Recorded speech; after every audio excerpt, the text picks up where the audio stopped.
Good evening, you're watching India First. I'm Gaurav Sawant. Turkey's open hostility towards India has angered this nation. The common man on the street, the tourists who are planning visits to Turkey, and the traders who are importing from Turkey. Finally, India is saying enough is enough. Lakhs of tourists visit Turkey every year. It may not be very big as far as Turkey is concerned, but every drop matters. And if and when Indian tourists decide they will not travel to Turkey, as long as it continues to back Pakistan, a state sponsor of radical Islamist terror, then Indians must visit friendlier places. Now, there is one more aspect that you must keep in mind. When Turkey was devastated by that earthquake, India was the first to reach there and help a country in crisis. I was there. I was reporting from ground zero how India helped Turkey once again rise. Turkey was in trouble at that point of time. Now, Turkey is not only arming Pakistan, selling those armed drones and long-range reconnaissance drones. Turkey is also sending its operators not just to provide logistics, but apparently 2 Turkish nationals were killed operating those drones that were killing Indian people. And India said enough is enough. Operation Sindoor is that turning point.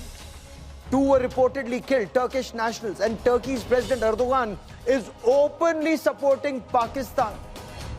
The terror that bleeds India is being supported by Turkey, and that's been their historic stand. Indians are saying enough is enough. Big story coming in on India First. It's an India Today impact. The government has seen the anger on the streets of our country against Turkey. The government of India has decided to revoke the security clearance of Turkish firm Celebi. The Celebi airport services in India will no longer have access to 9 critical and crucial airports in the interest of national security. That is what government decision says. It's a big move against Turkey for supporting Pakistan-sponsored terrorism that has fled our country. So 9 of the 10 busiest airports in India, Delhi, Mumbai, Bangalore, Hyderabad, Chennai, Ahmedabad and Cochin. Imagine 9 of the 10 amongst the busiest airports in India were largely being serviced by a Turkish company called Celebi. And whether it was cargo handling or ground operations handling, it was being done by this agency. So the Ministry of Civil Aviation now says that tenders will soon be issued at these 9 airports where Celebi currently operates to appoint new ground handlers and cargo handlers. The affected airports are making interim arrangements because now that security clearance has been revoked, Celebi employees will not get access to these airports. Arrangements are being made to hire alternate ground handling agencies. I want to get you more on this story. Can you imagine? It's a Turkish company, a country that's hostile to India. Incidentally, Celebi is managed in parts by Erdogan's daughter, who's married to the manufacturers and the family of the manufacturers of the Bayraktar radar, the unmanned combat aerial vehicles, the TB2s that Turkey is selling to Pakistan, those armed drones that are bleeding India. That is how this nexus is operating. How is it even permitted to operate in India for so long remains the big question. I also want to cut across and bring in India Today's Nagarjun Dwarkanath, who joins us with more on this story. Nagarjun, bring us details. 9 airports of this Turkish company, where this Turkish company was handling cargo and ground operations. 9 crucial airports, including Delhi and Mumbai. What does revoking the security clearance translate into action on ground? What more can you tell us? Gaurav, in the last few years, a Turkish company called Celebi was handling the ground crew movements and also technical support in major airports like Delhi, Mumbai, Hyderabad. 9 such busiest airports in the country were handled by this Turkish company called Celebi. After what has happened in Operation Sindoor and how Turkey stood by the Pakistan armed forces, and we have taken a stand that the security clearance given to this Turkish company has been revoked right now. It's by the Bureau of Civil Aviation Authority. What happens is that BCAS issues airport entry passes to every person who's working within the terminal or who are working in the close proximity of the aircraft. There's something called AEP, which is the airport entry pass. Once you revoke that entry pass, no person without this AEP pass can enter the airport vicinity or inside the terminal. At this point of time, the security cover granted to Celebi has been revoked, which means that the employees working under this company cannot enter the airport premises or terminal. Hence, to put it plain, that they can't be working. So hence the work will stop immediately. Airports have been told to take in midterm measures in terms of ground handling, to immediately take in help from other companies as well, till a tender has been floated and a new tender will be awarded to another company. This is a move given out by the Civil Aviation Ministry and executed by the BCAS. DG of BCAS has executed. This is what we are told, and hence Okay. Celebi employees airport entry passes and also their work will come to stand immediately. You know, there are questions at multiple levels. Turkey has been openly hostile to India for a very long time. You know, and out of the goodness of our hearts, we help a country in an earthquake. We look after their people. It remains hostile to India. It just shows, you know, what their attitude is, what our attitude is. But I want to understand, one, why did they have access to 9 crucial airports in India? And two, there are reports that seem to indicate that retired Turkish Air Force pilots are employed in India, flying for private airlines, or they're flying in some crucial sectors. That's a huge security lapse. They could be landing at sensitive military stations, military airports. Why would we permit retired Turkish Air Force officers operating in India? Well, that's a big question, Gaurav. In fact, how did Celebi get access to 9 airports and ground handling in such busiest airports? Like all the movements of VIPs happens in Delhi airport, and they had access to who's coming, who's going, which flight is landing, and they were access to the flight engineering works also. What were the spare parts coming in? Every information that ground handlers could have, Celebi company had access to it. The big question is, how did the tender go to them a few years back? That was the question that the government will have to answer. But seems like the tender was floated and Celebi had won this or got awarded this tender few years back, and now the government has woken up that how can a foreign company, especially a hostile country like a Turkey, and a company like Celebi have access to 9 such crucial airports in India. Nevertheless, now the government has acted and has stopped their complete work right now, and fresh tenders will soon be called. Oh, absolutely, because even if there were L1 in the tendering process, a hostile country will anyways give you the lowest quote to get that contract, because that's how they'll snoop on you. Why aren't countries like Turkey banned remains that big question, because they are so openly hostile to India. They don't even hide their hostility, and it hasn't just stemmed here. It happens year on year on year, whether it's at the United Nations General Assembly, their open friendship with Pakistan, their arming Pakistan against India, their attitude at the nuclear suppliers group blocking India's growth, their tango with Pakistan and China. There are so many aspects that we will discuss during this broadcast with analysts and experts. But I also want to bring another aspect to you.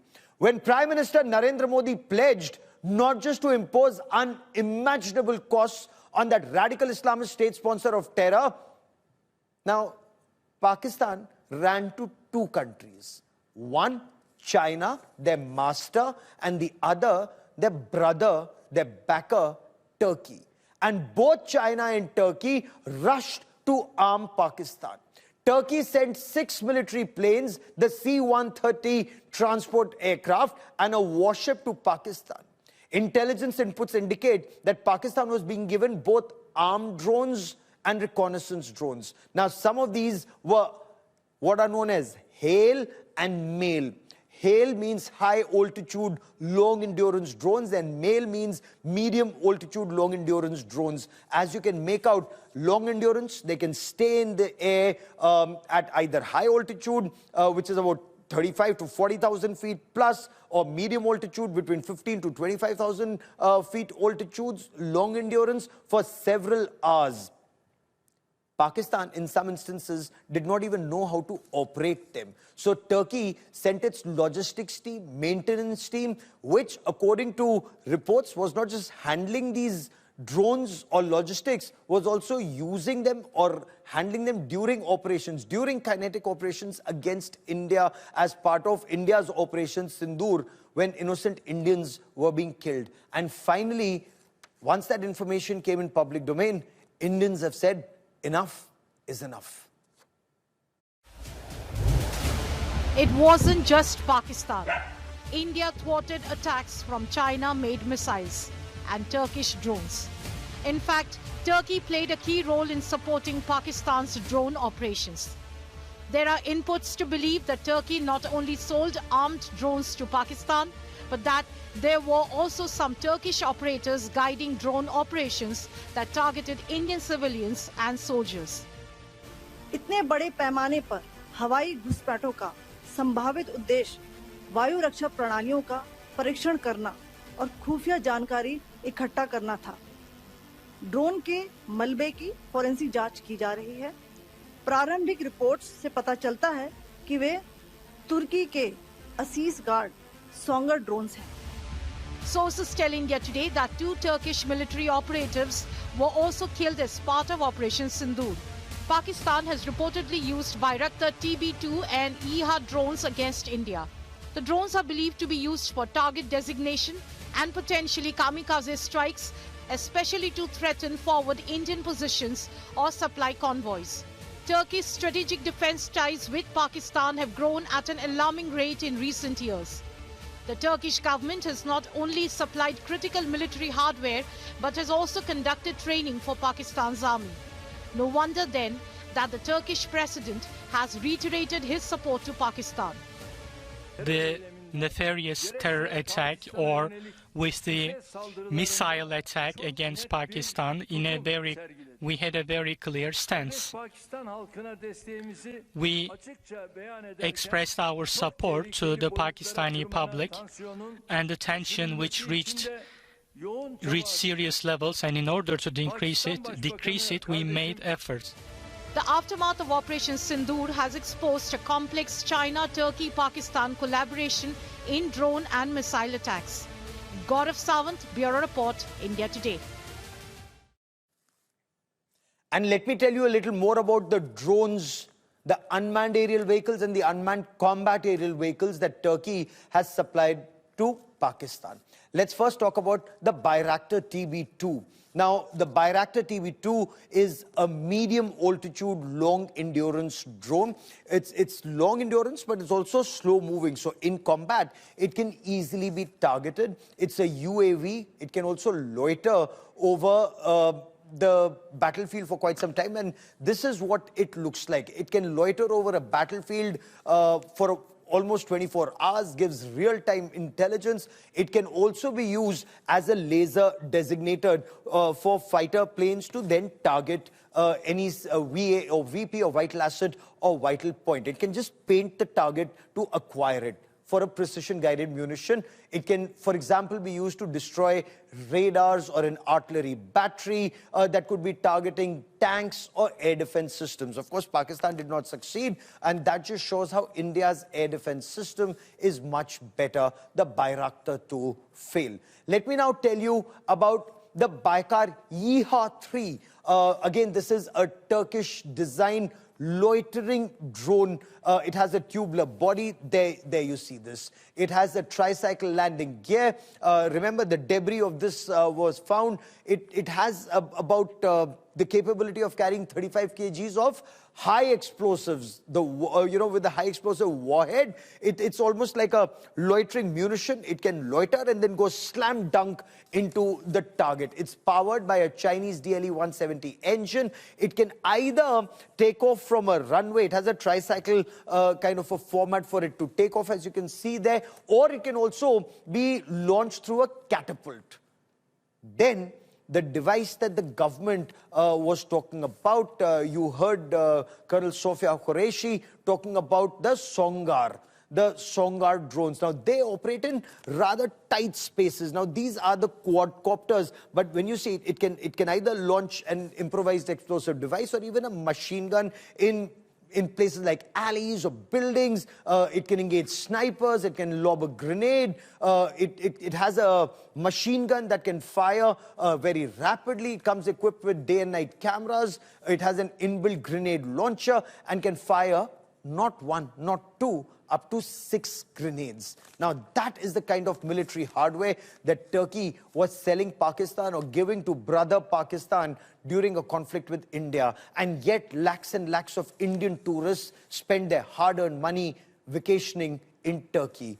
If even after this they visit Turkey, then perhaps, they shouldn't expect only the armed forces to protect them in a war against this radical Islamist state sponsor of terror called Pakistan, that's backed by countries like Turkey and China. Big, big story coming in. We're breaking a big story right here on India Today. India is believed to have fired 15 Brahmos supersonic cruise missiles at Pakistani air bases during Operation Sindoor in the morning of the 10th of May. Remember how Pakistan, that was virtually threatening India even on the 9th of May, suddenly after that 23-minute-long operation in the morning of May 10th, suddenly was activating the hotline and seeking a ceasefire. This is the reason that we get you right here on India Today.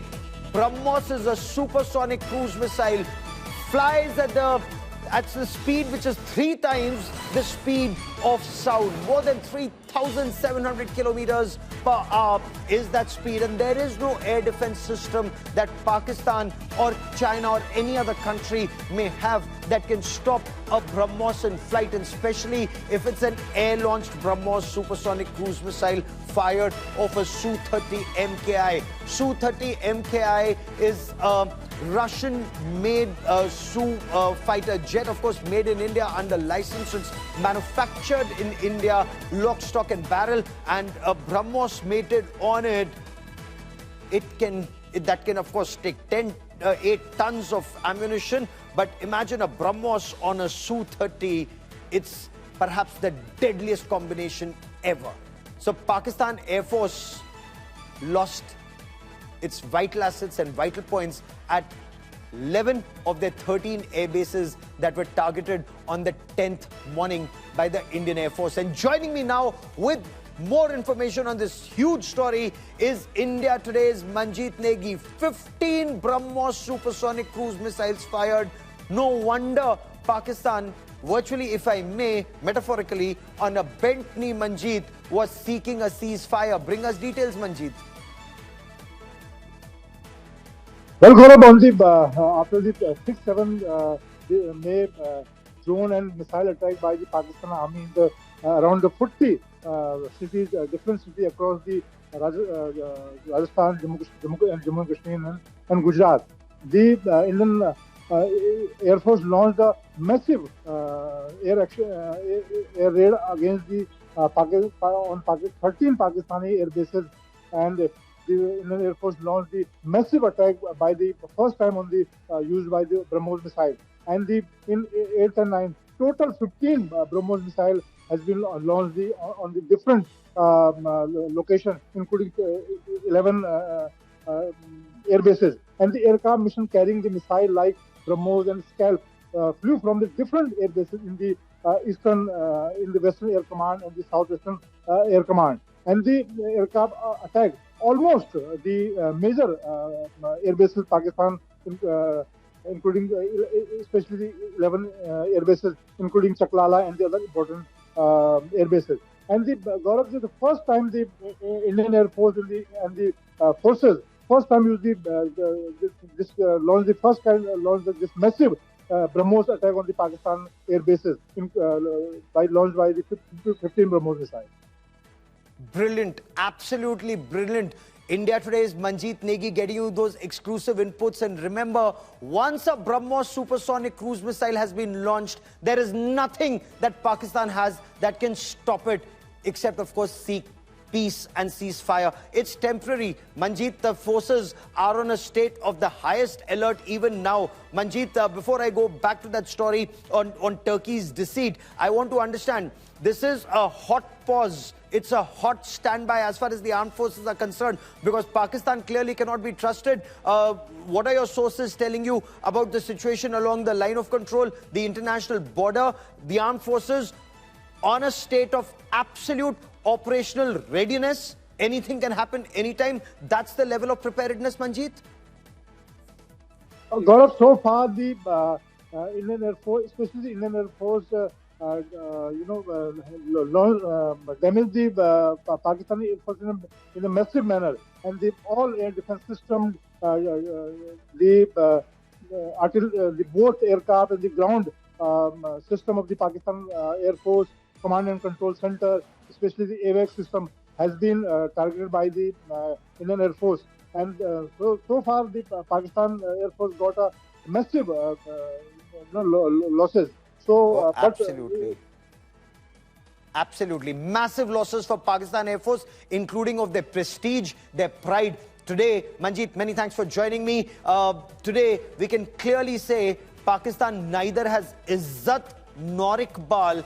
The manner in which India has gone after multiple air bases from Skardu down to Sindh, targeting Noor Khan, their command control sector, Sargodha, Rahim Yar Khan, Jacobabad. Where can Pakistan, they claim that their Air Force was the best. This is the best that they have. They may be best. India is better than the best, and we've proven it. But then when it comes to hostile countries like Turkey, they may at times pretend to be friends, but like Pakistan, they end up stabbing you in the back. Remember, just last year, more than 330,000 Indian tourists visited Turkey. This was against 230,000 in 2022. Now, year on year, there's actually a 20% increase in the number of Indian tourists and those who spend big money. They pay big dollars in five-star hotels in Turkey. They travel well in Turkey. How does Turkey pay us back?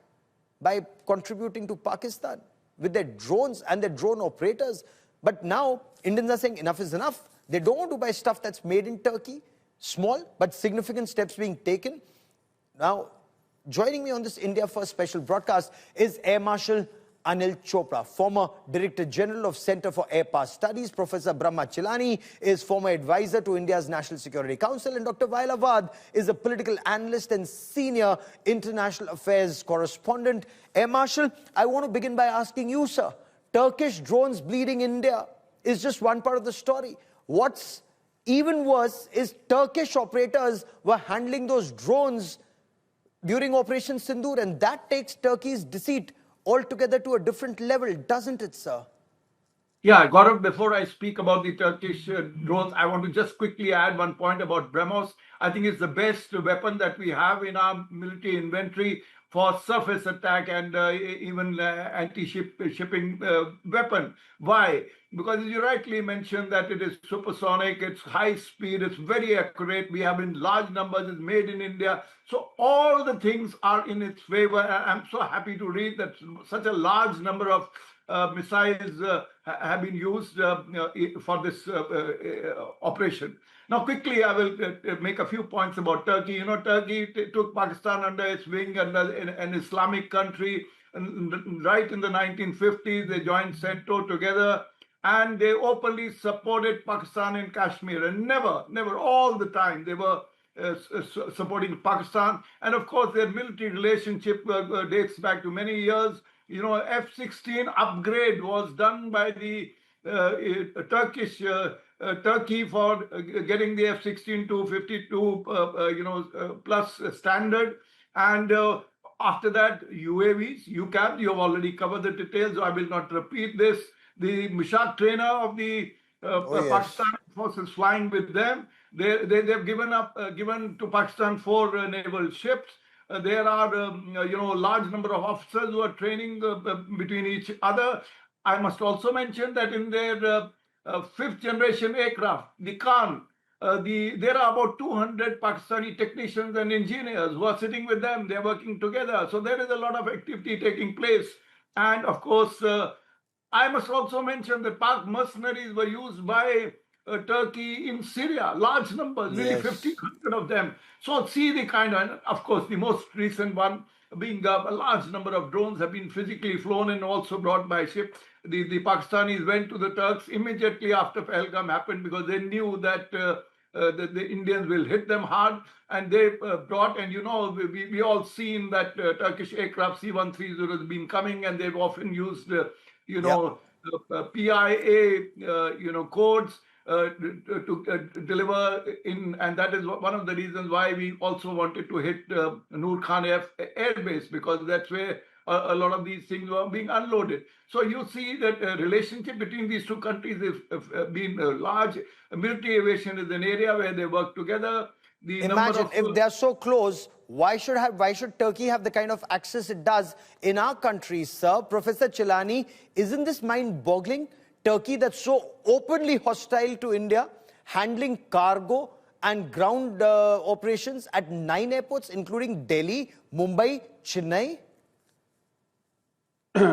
Well, you know, it's time for India now to review all these arrangements and Turkish investments in India, such as Turkey's hostility, as Air Marshal Chopra pointed out, that this hostility is a long-standing hostility towards India. The Indian embassy in Ankara, the Turkish capital, the road in front of it was renamed years ago by the Turkish government as Jinnah Road. So the Indian embassy in Ankara is located on Jinnah Road. That is the extent to which they have been insulting India over the years, but we paid them in the same coin. It's high time that we really now employ diplomatic, economic, and strategic leverage against Turkey. We need to engage with Turkey's opponents in the region, countries that are critical of the Greece, Turkish president's. The Turkish president has been pursuing new Ottoman policies. And most importantly, we need to employ economic measures, review trade relations with Turkey, impose tariffs on specific Turkish goods. We don't employ tariffs as a weapon, the way Trump has been doing, against all countries. But we have shied away from employing tariffs even against China, despite what China has done to India. And I think that Turkey is a test case whether India is willing to inflict tangible costs. And in fact, what India should be doing is highlighting how Turkey is aiding and abetting Pakistan's terrorism. This means raising the issue at the UN and also working with the FATF to ensure that Turkey is fulfilling its obligations to combat terror financing. And we can also discreetly support Kurdish groups. After all, they are supporting Kashmiri groups. Lashkar-e-Taiba and Jaish-e-Mohammed so openly when they support the Pakistani regime. Sir, stay with me. I want to bring in Dr. Wael Awad because Professor Chilani raised a very valid point that President Erdogan sees himself as some new Khalifa, some new Caliph, it seems, Dr. Awad. Is that his desire to be seen as the new Caliph of Turkey, leading the new Ottoman Empire, leading the Ummah? And that is why it's choosing Pakistan against India. Is that your appreciation also? Well, I have been saying it for years, ever since the Baghdadi appeared on the sense of the Daesh and the ISIS. I said the de facto Khalifa is Erdogan. So I have never changed my position on Erdogan's ambition to expand its Islamic influence from Mauritania to Jiangping to Uyghur in China.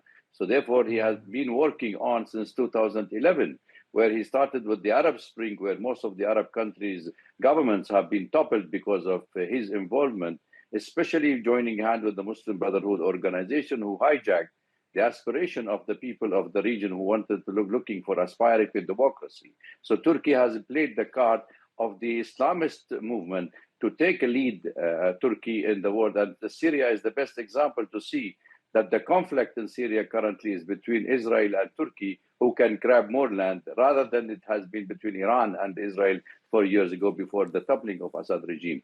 But having said that, I would say that also you should take in consideration that there is a strategic partnership between Pakistan and Turkey, and there are two issues which you must understand also here.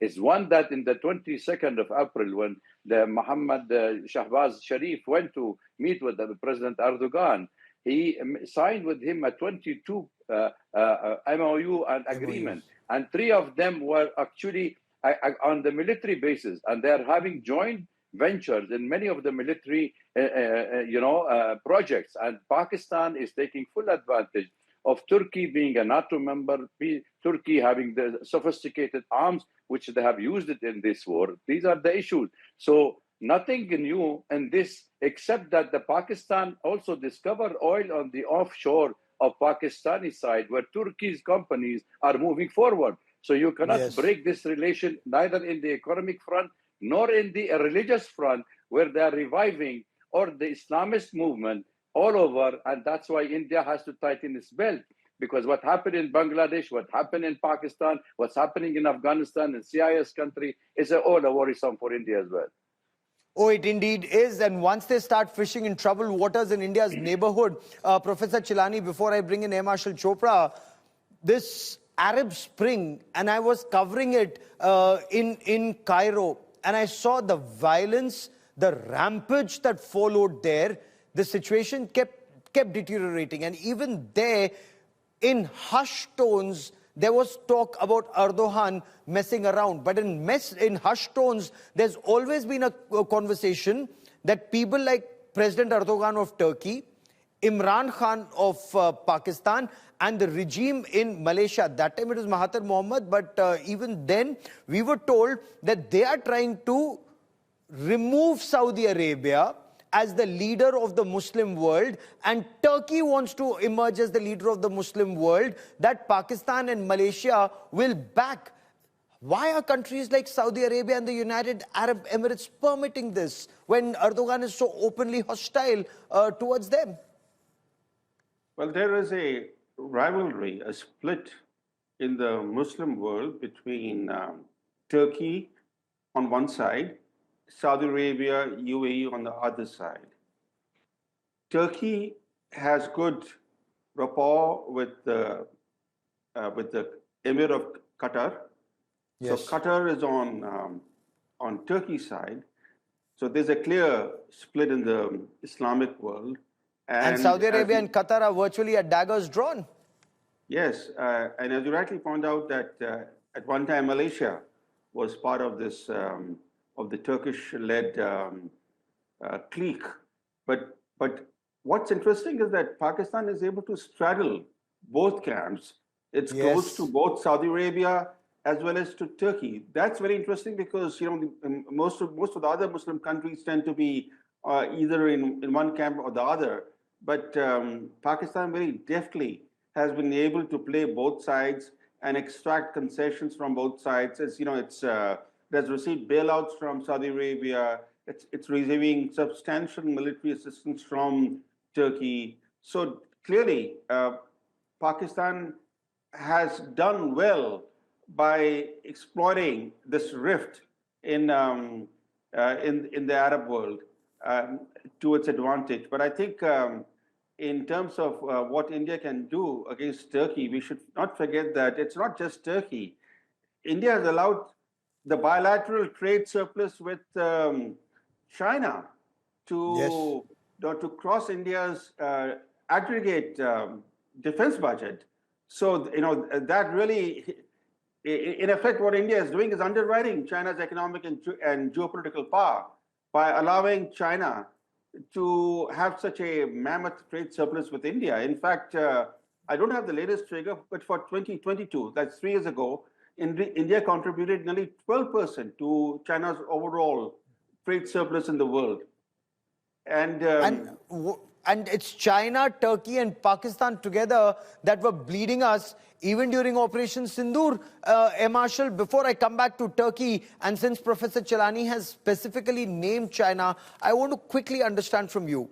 In Operation Sindoor, from what India Today has been able to pick up from sources. So there were these JF-17 Thunders and the J-10Cs. They are Chinese aircraft, some built in Pakistan, some built in China. The PL-15 long-range air-to-air missile.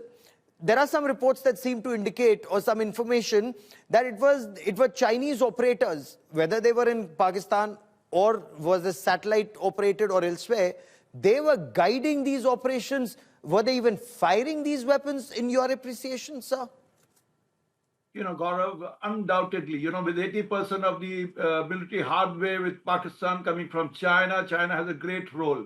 In most of the systems that have been delivered to them in the last 8-10 years, there are technicians, there are engineers, there are a large number of other support people who are sitting in various air bases and command and control centers. HQ9 has come to them very, very recently. It's just a 2.5-year-old system with them. And similarly, some of the other aircraft like J-10 has just come to them recently. And for next 5-7 years, we expect these people with them. So therefore, now Pakistan both have satellites of their own. They are dependent on ISR and targeting with China for satellites. So therefore, there is a great amount of work and coordination going on because the entire military system of Pakistan is of Chinese origin. And therefore, including surface-to-air missiles, air-to-air missiles, as you mentioned, P-15. So therefore, there is going to be, there must have been, and there would be, and that's what we are reading reports all over the world, that Chinese have been supporting Pakistan. It's very important for China because for the first time, their equipment is in combat. And if their equipment gets shamed, which I think we have reasonably done, then their equipment will not sell. As it is, JF-15, who all have, 17, who all have bought? Pakistan and Myanmar and Nigeria. And they're doing badly. They've had cracks on their skin, airframe skin. And the Myanmar is practically grounded them. They're just 3 with JF with Nigeria, and numbers may not go up. So my contention is, the Chinese were very worried, and I think they supported them, including carrying out their air defense operations and also wanting to try and I want to come back to this China bit in just a moment because, Professor Chilani, I want to bring in Dr. Wael Awad. Chinese equipment proved to be subpar in instances because if a live PL-15 was recovered, which means the propellant ran out, but the missile didn't hit the target. If the Honky 16 or the HQ-9T, their air defense system was taken down by the Harrops and other systems in India, it just goes on to show if a radar cannot protect itself, how will it protect Lahore city in future? So Chinese equipment, Beijing will be very embarrassed. But I want to come back to Turkey for just a moment, Dr. Awad. Why should a company like Celebi have access to multiple airports, 9 airports in our country? The way they handle cargo, the way they handle movement of passengers, including VVIP passengers, they will have access to all data, all information, and data could really compromise India's security. So somebody in the government here also needs to answer, the way we support Chinese investments and Chinese economy and the way we are encouraging Turkey's economy. We really need to wake up, Dr. Awad, to Turkey's hostility. Well, let me just make a small comment, Kawan, before I come back to you on this. Actually, we are underestimating the Chinese power on this region. I think what Pakistan is having is the 4th generation of the Chinese. You see JP-10 are still the Chinese having JP-35 and 36, which is a huge sophisticated weapon. And I think that's what worried the United States and the West, that China is surpassing in their technology in many fronts, by the way, many folds. Though I wouldn't comment much on this because I leave it to the army personnel or to an expert to talk on those deals.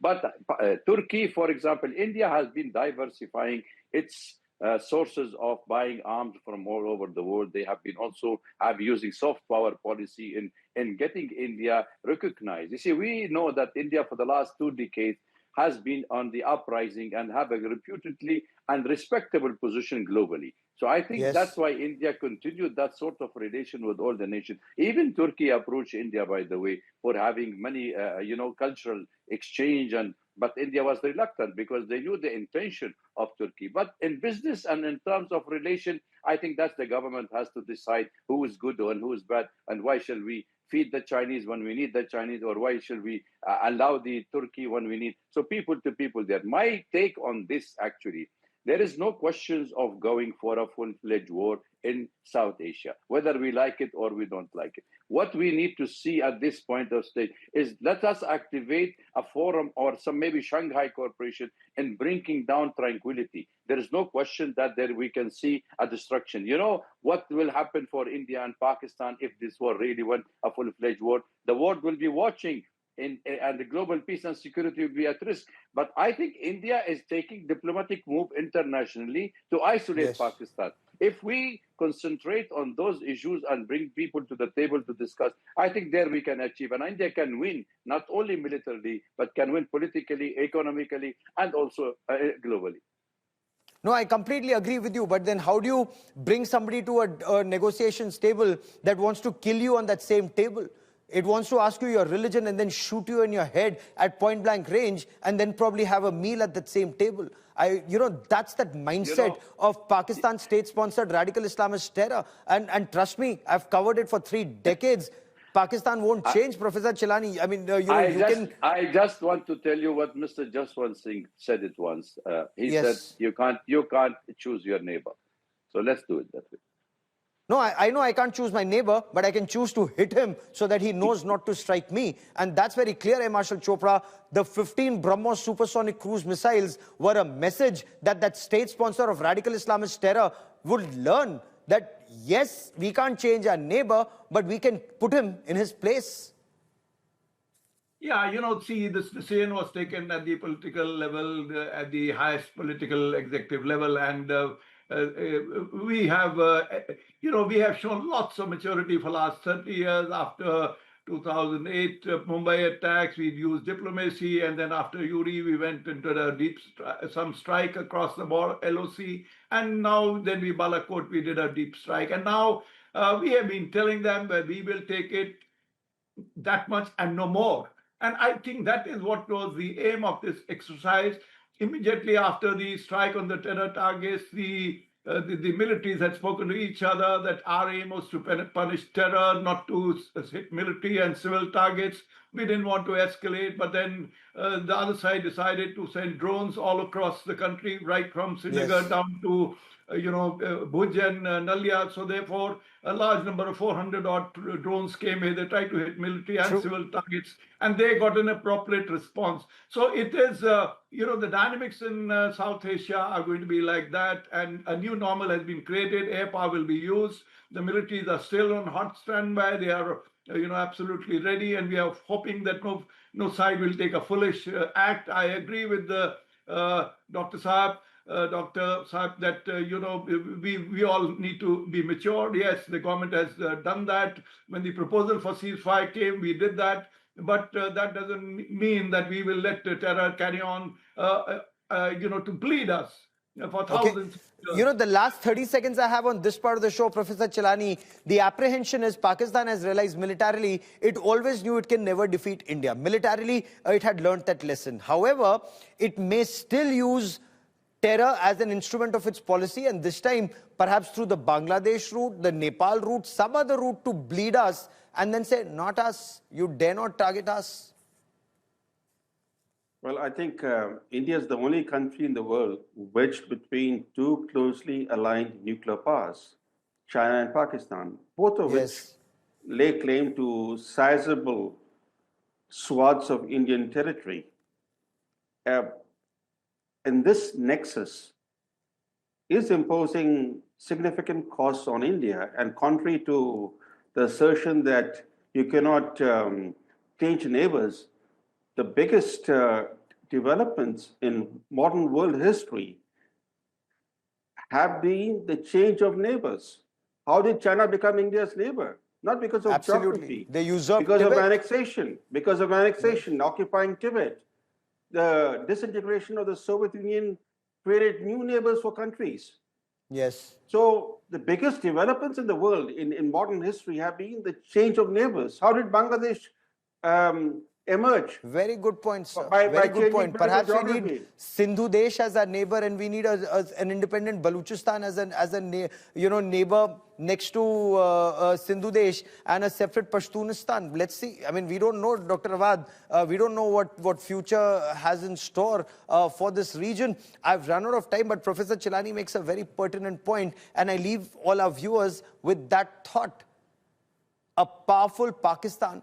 Does a powerful Pakistan mean it will continue to bleed us? And a jelly state Pakistan, jelly state, when it can't handle its internal affairs, does a jelly state Pakistan mean more safety and security for India?